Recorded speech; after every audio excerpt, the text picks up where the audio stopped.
Page 5, recrystallization.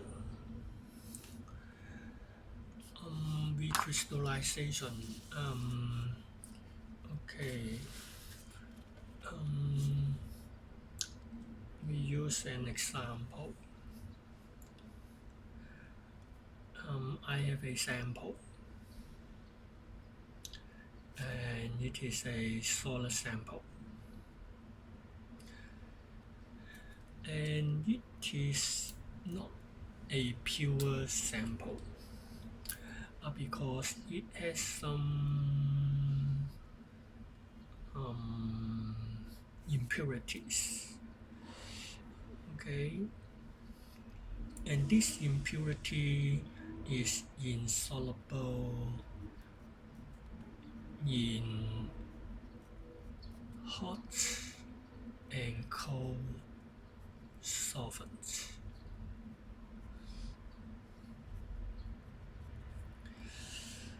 And then I have another impurities mixed, which is very soluble in solvents.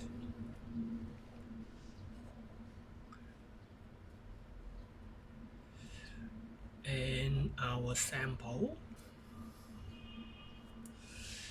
it is not very soluble in cold solvents. However, it dissolves in hot solvents. So they have different behavior in hot and cold solvents. The first impurity, which is not soluble in solvents. The second one is very soluble. And our sample is very soluble in hot but not in cold solvents. So how to do it to get rid of impurities? We use the hot solvent add to the solid sample. The hot solvent dissolve our impurity triangle and our solid sample. However,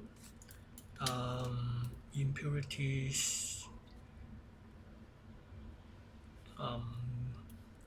sphere, which is not dissolved. So we can use a filtration to take away the impurity in red color.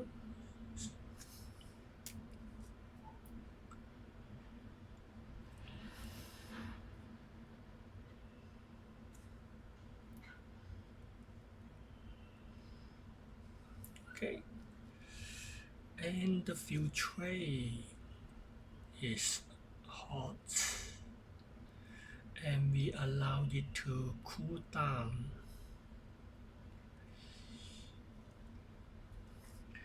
As our solid sample, it has lower solubility in the cold solvents, so it comes out as crystal,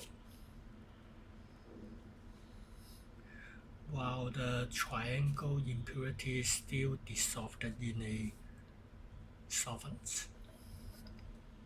And then we take it out the crystal by filtration. Okay, so we use the hot solvent to dissolve the impurities, which is very soluble in solvents, and our solid sample. and filtration to take away the insoluble sample and allow the hot filtrate cool down to get the for the crystal to form and take the crystal by filtration.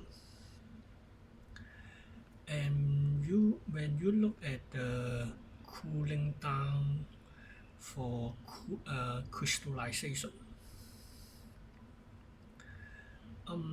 the filtrate should be hot and saturated. And then when there is a temperature drop, the crystal come out. Um, so at the beginning, when you add a hot solvent, which cannot be in large amounts, because if you use too much hot solvent, the filtrate is not saturated; it's very dilute, and the crystal cannot come out when you cool down. So the hot solvent should be used in minimum amounts, just enough of hot solvent.